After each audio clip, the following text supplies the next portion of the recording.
Which is better, Samsung Galaxy A55 5G or Samsung Galaxy A54 5G? Well, in this video, we're going to find out.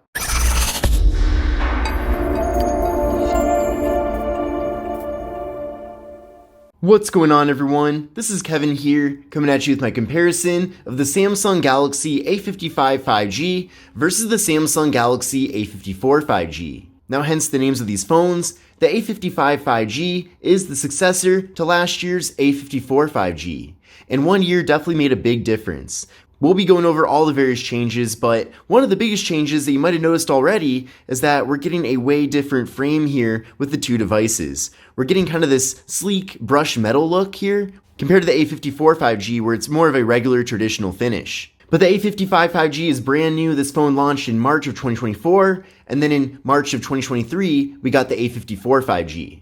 Now with the Galaxy A55 5G, we have a very large 6.6-inch display compared to a slightly smaller 6.4-inch display with the A54 5G. And when holding the two phones up side by side here, they're actually pretty similar in size, but the A55 is slightly larger. Now both of these phones do offer Super AMOLED displays, and they both have 120Hz refresh rates. So having that nice fast refresh rate really does make a big difference, and it does make these two phones feel a lot more premium than they even are. Now with these displays being Super AMOLED, we're getting excellent viewing angles on both phones, and also both devices do get very bright. We're also getting 1080p displays on both devices, so everything's super crisp and clear. We're getting a PPI of 390 with the A55 compared to a PPI of 403 with the A54, and then both phones do feature 19.5:9 aspect ratios, so a more narrow but taller form factor with both of these devices. And then with the A55 5G, we have an 85.8% screen-to-body ratio compared to an 82.9% screen-to-body ratio with the A54.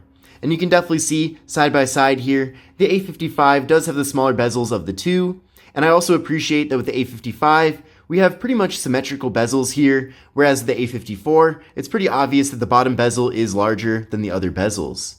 Now up top here, both phones do have front-facing cameras, of course, and they are located in hole punches. And then both front cameras are 32 megapixels. Another commonality with these devices is that both phones do feature 128 gigabytes of internal storage, and they both have microSD card expansion. Now I do feel like in this point in 2024, 128 gigabytes is pretty much the bare minimum that I would want to have with a smartphone. I feel like 64 gigs is certainly not enough, and there's really no storage allotment that's in between 64 and 128, so I really wouldn't recommend going for anything less than 128. Now fortunately though, in addition to having 128, these phones do also have microSD card expansion, as I mentioned.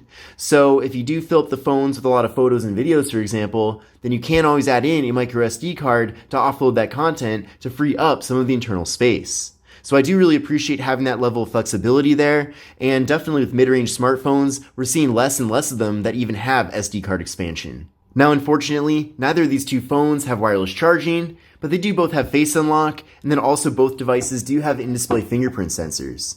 So let's first give that a try here with the A55 5G, and that's very fast and responsive. Let's try that one more time.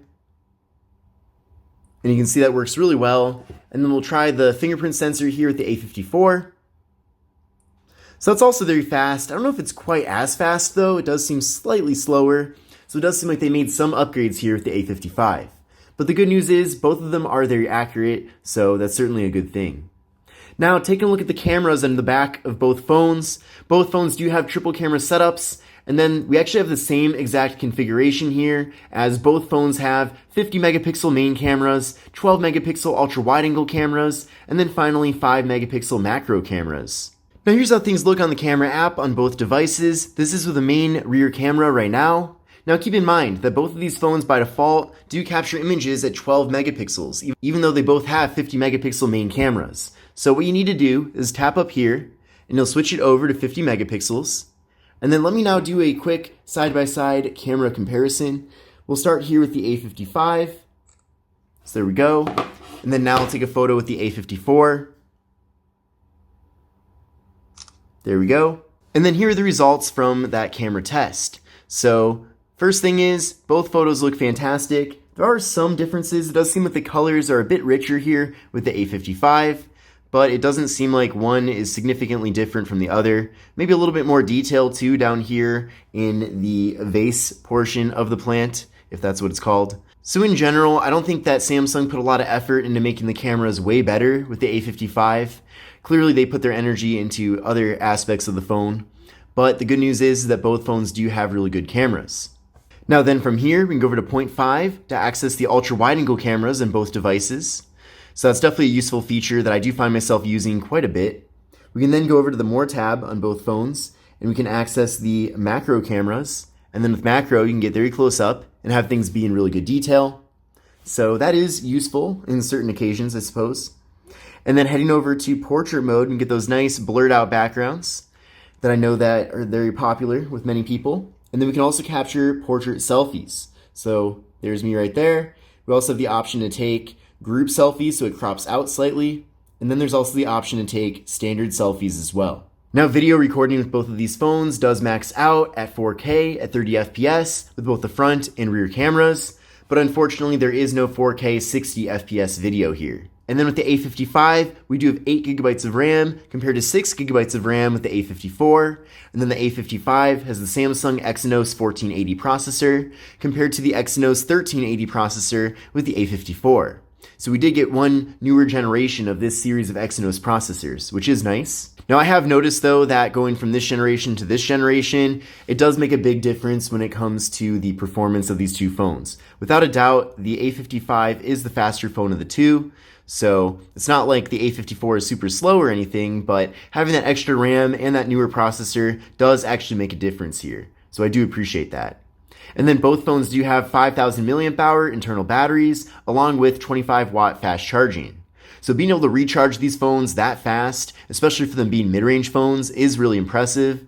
And then having that really large battery will also give you really good battery life. But at the same time though, it's important to have fast charging combined with a big battery, because if you had slower charging with a large battery, then it could take all day to charge the battery on your phone. So it is nice that we have that fast charging there. And then both phones have NFC, so you can use them for tap and pay with Samsung Pay, for example. They also both have IP67 dust and water resistance, which means that they can go underwater for up to 1 meter for up to 30 minutes. And then both phones do have stereo speakers. Now, the biggest difference, as I mentioned, definitely has to be the build of these two devices. And without a doubt, the A55 5G looks and feels a lot more premium compared to the A54 5G. Now, I suppose if you're using either of these two phones in a case, then you might not even really see the outsides of the phones that often, so it doesn't really matter. But I definitely think it's really cool here having this brushed metal finish with the A55, and it's just a lot more of an exciting looking phone compared to the A54. But on the left side of both phones, we have nothing. On the right side, we have volume up, volume down, and the power buttons. Then up top here, both phones have the slot for the microSD card and SIM card, as well as the noise-canceling microphone. And then on the bottom of the two phones, we have the microphone, USB-C port for charging and data transfer, and the speaker.